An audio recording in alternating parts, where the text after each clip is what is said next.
Bismillahirrahmanirrahim. Assalamualaikum warahmatullahi wabarakatuh. Perkenalkan, nama saya Asisa Fathia dari kelas pendidikan biologi B dengan nomor induk mahasiswa 1914042020. Berikut saya akan tampilkan video pembelajaran dengan materi mutasi. Assalamualaikum anak-anak. Waalaikumsalam warahmatullahi wabarakatuh. Baik, bagaimana kabarnya hari ini? Baik, Ibu. Sebelum memulai pembelajaran, Ibu mau absensi terlebih dahulu. Ketua kelasnya mana? Hadir, Bu. Oh iya, dimulai dari Ina Wahda, Hadir, Bu. Fadia Tasya, Hadir, Bu. Rifda Nur Rafifa, Sakit, Bu. Sakit, Bu, izin. Hidayah Dewi Lasmi, hadir Bu. Andi Agil, Hadir Ibu. oh iya, semua hadir hari ini ya. Ya, Bu. Jadi pertemuan kita pada hari ini, Ibu buka. Jadi sebelum mulai pembelajaran, Ibu mau ketua kelasnya pimpin doa terlebih dahulu. Baik, sebelum memulai pembelajaran pada hari ini kepada Ibu Fathia, mari kita berdoa menurut kepercayaan dan agama masing-masing. Doa dimulai. Doa selesai. Baik, jadi materi kita pada hari ini adalah tentang mutasi. Ibu share PowerPoint-nya saja ya. Sebelum Ibu jelaskan, ada yang tahu apa itu mutasi sebelum melangkah lebih jauh? Saya, Bu. Oh iya, berurutan sesudah rendah Fadia baru Agil. Silakan. Mutasi itu, Bu, perubahan genetik pada makhluk hidup. Kalau menurut Agil, Kalau menurut saya Bu, mutasi adalah perubahan yang terjadi dari bahan genetik seperti itu. jadi betul sekali ya, mutasi itu adalah perubahan genetik, gen atau kromosom suatu individu dari bentuk aslinya. Jadi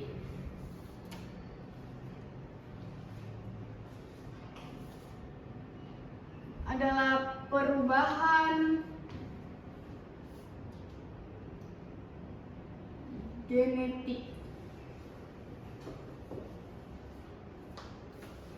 Ada yang tahu perbedaan mutasi gen dan perbedaan mutasi kromosom? Tidak, Bu. Oh iya.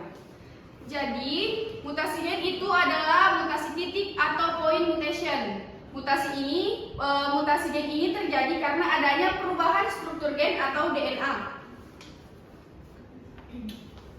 Jadi ini terbagi menjadi dua, yaitu mutasi gen dan mutasi kromosom.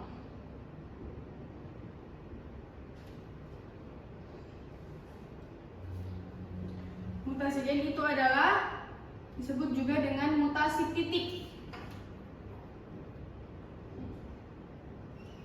Kemudian mutasi kromosom disebut dengan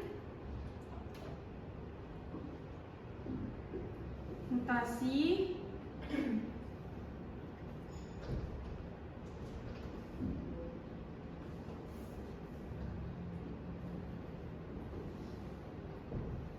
yang mengakibatkan perubahan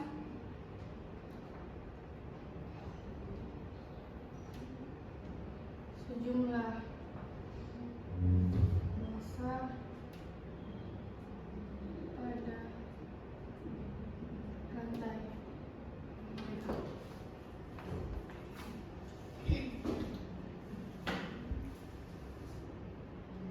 Baik, di dalam mutasi ini terdapat istilah-istilah. Yang pertama adalah mutan, mutagen, dan mutagenesis. Mutan adalah organisme atau makhluk hidup yang mengalami mutasi. Sedangkan mutagen merupakan faktor penyebab dari mutasi tersebut. Dan mutagenesis adalah proses terjadinya mutasi. Sampai sini ada yang mau ditanyakan? Tidak ada, Bu.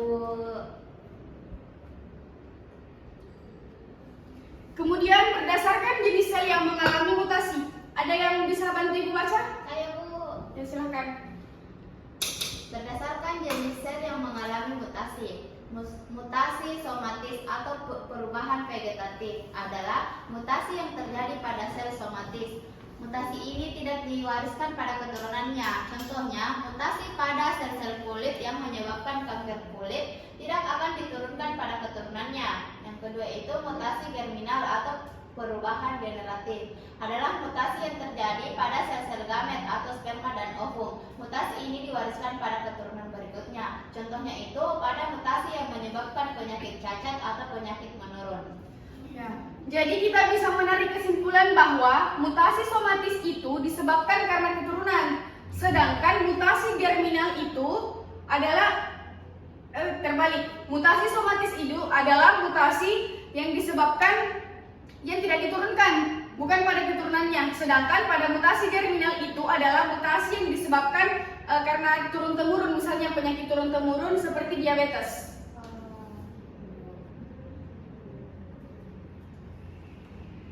Kemudian ada faktor penyebab dari mutasi tersebut terbagi menjadi dua. Yang pertama itu adalah mutasi alam dan mutasi buatan. Mutasi alam tersebut adalah terjadi begitu saja di alam tanpa bantuan manusia.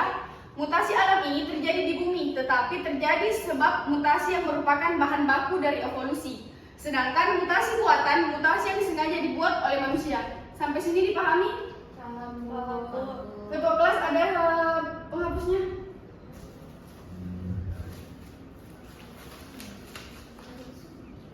Kalau tidak jauh saja. Maaf lu.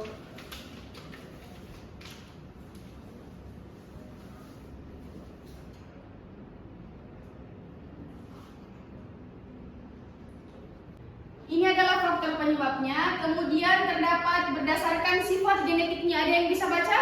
Saya, Bu. Oh, iya.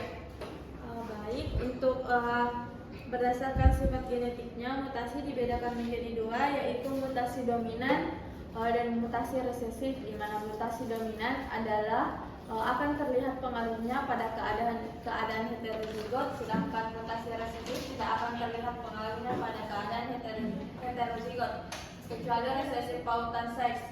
Namun pada organisme haploid seperti virus dan bakteri, pengaruh mutasi dominan dan juga resesif dapat terlihat. Iya. Baik. Kemudian berdasarkan arah mutasi terdapat yang dinamakan seperti di atas. Ada mutasi maju atau forward mutation atau mutasi dari fenotip normal menjadi abnormal. Kemudian mutasi balik. Mutasi yang dapat mengembalikan dari fenotip tidak normal menjadi fenotip yang menjadi normal.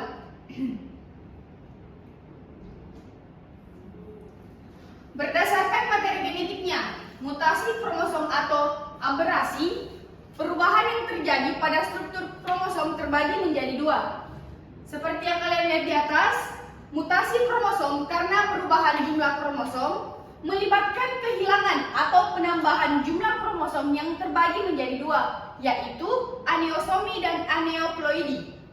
Sampai sini terpahami? Kemudian ada mutasi kromosom karena perubahan struktur kromosom atau aberasi.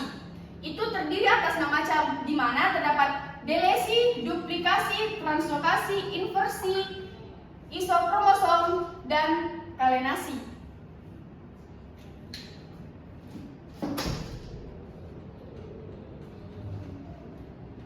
Kemudian ada yang disebut dengan aneosomi atau perubahan penggandaan. Merupakan perubahan jumlah kromosom yang disebabkan oleh adanya kegagalan kromosom memisahkan diri dari kromosom homolognya dan karena kromosom tidak melekat pada saat meiosis. Mutasi kromosom pada manusia itu terbagi menjadi sindrom Down, sindrom Patau, sindrom Edward, sindrom Klinefelter, sindrom Jakob, dan sindrom wanita super. Bisa dilihat di atas. Anak-anak sekalian, kalau tidak ada yang dimengerti bisa ditanyakan ya.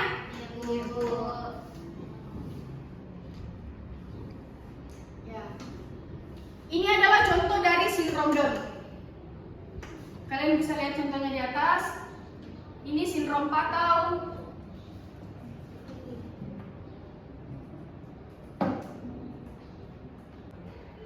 Sampai di sini ada yang mau ditanyakan terkait dengan kelainan pada manusia yang disebabkan oleh perubahan kromosom? Ibu persilahkan. Oh ya, Pak di atas ya. Bu, pernah kakak baca di web atau di mana itu?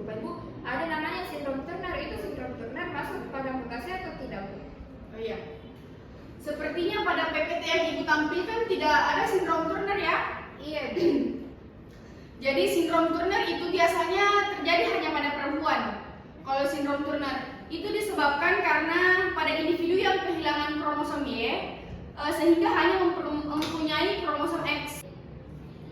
Kemudian sindrom Turner itu ada ciri-cirinya, tunggu ya, Ibu. Ini kelasnya tidak ada penghapusnya ya?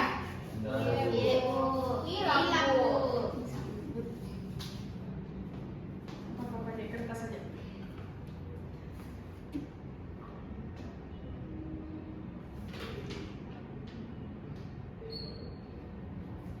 Sindrom Turner ini memiliki karakteristik yang pertama,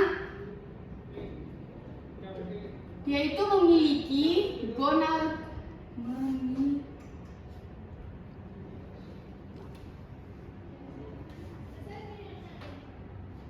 abnormal.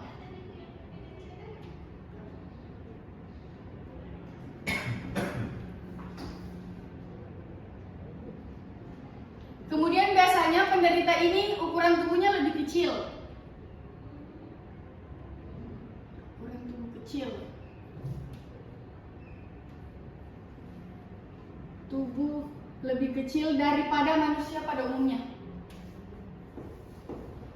Kemudian karena biasanya penderita ini didominasi oleh perempuan, jadi ukuran payudaranya itu terlihat lebih kecil atau kempes.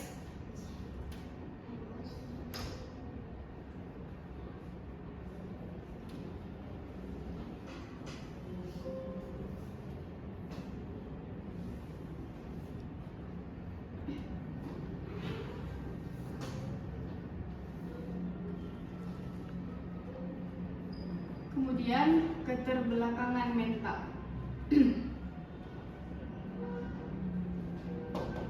Sampai sini Tasya terpahami terkait dengan sindrom Turner? Baik, Ibu lanjutkan saja ya materinya. Iya, Bu.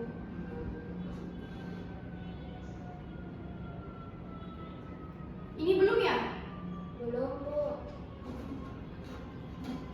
Ya, kemudian ada aneuploidy, merupakan perubahan sifat pada ploide satu sel terbagi menjadi dua bagian. Seperti yang kalian lihat, ada autoploidy dan ada aloploidy.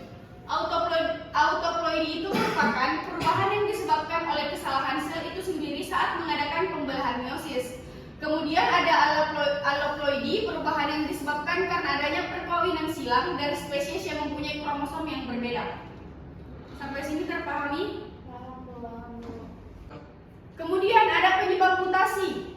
Yang pertama itu terjadinya kelainan dalam metabolisme, misalnya akibat RNA-T salah menerjemahkan kode saat mensintetis protein. Kemudian ada faktor luar. Faktor luar itu dari penyebab mutasi itu mencakup 3. Yang pertama ada faktor fisis, sinar kosmis, sinar radioaktif, serta suhu. Kemudian ada faktor luar yang mencakup kimia, misalnya kolkisin, radiasi kobalt, beberapa pestisida merupakan mutagen untuk mamalia, dan pada faktor biologis adalah virus. Nah, sudah sampai pada dampak mutasi. Tentunya mutasi ini ada dampak positif dan dampak negatifnya. Dampak positifnya yang pertama, menghasilkan buah tanpa biji atau kolkisin, padi unggul dan produktif, menghasilkan variasi genetika hingga 10%, kemudian meningkatkan hasil antibiotika, kemudian dapat memeriksa proses biologi. Kemudian ada dampak negatifnya, 90% cacat sejak lahir, kemudian letal dan kanker. Ini tadi materi terkait mutasi. Sampai sini ada yang mau ditanyakan terkait materi yang Ibu sudah jelaskan? Ada, Bu. Silakan Ina Wahda. Baik, seperti yang dijelaskan Ibu itu sudah menjelaskan dampak mutasi. Yang ingin saya tanyakan, apa yang menyebabkan terjadinya mutasi? Seperti yang Ibu sudah tampilkan, penyebab mutasi itu disebabkan oleh mutagen. Mutagen itu terbagi menjadi 3. Ada fisika, kimia, dan biologis. Itu fisika, sinar kosmis, sinar radioaktif, suhu, radiasi pineon, dan radiasi non-pineon. Kemudian ada mutagen kimia, kolkisin, radiasi kobalt, beberapa pestisida merupakan mutagen untuk mamalia. Ada juga antibiotik, kemudian asam nitrat. Sedangkan mutagen biologi sudah terdapat virus dan bakteri. Sampai sini ada yang ditanyakan, Ina? Ada yang ditanyakan? Kalau begitu, Ibu mau berikan tugas ya.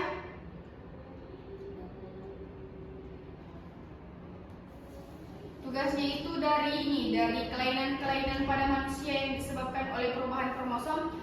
Kan di sini hanya ditampilkan contohnya. Saya mau kalian tuliskan penyebab-penyebabnya dari semua kelainan-kelainan yang disebabkan oleh mutasi. Dimulai dari sindrom Down, sindrom Patau, sindrom Edward, sindrom Klinefelter, sindrom Jacob, sindrom wanita super. Kemudian yang ditambahkan sindrom Turner ya. Ya, Bu. Karena di sini tidak ada sindrom Turner, jadi kalian menambahkan sindrom Turner di tugasnya kalian. Sudah sampai di penghujung pertemuan pada hari ini. Ibu sudah kasih tugas. Jadi insya Allah kita akan ketemu pekan depannya. Jangan lupa tugasnya dikumpul H-1 sebelum pertemuan Ibu pekan depan. Ya, Bu. Tetapi sebelum itu, sebelum masuk ke materi mutasi, evolusi. Setelah mutasi kita masuk ke materi evolusi, tapi Ibu mau berikan kuis sebelum masuk pembelajaran supaya mengasah pengetahuan kalian. Kuisnya tentang apa, Bu? Mutasinya atau evolusinya? Tentang mutasi yang sudah Ibu ajarkan hari ini. Evolusi nanti pekan depan baru kita bahas, belum hari ini. Baik anak-anak, terima kasih atas perhatiannya. Ibu harap kalian mengulang-ulang kembali apa yang Ibu sudah sampaikan supaya bisa tersampaikan dengan baik. Jadi baik, sampai sini saja pertemuan kita hari ini.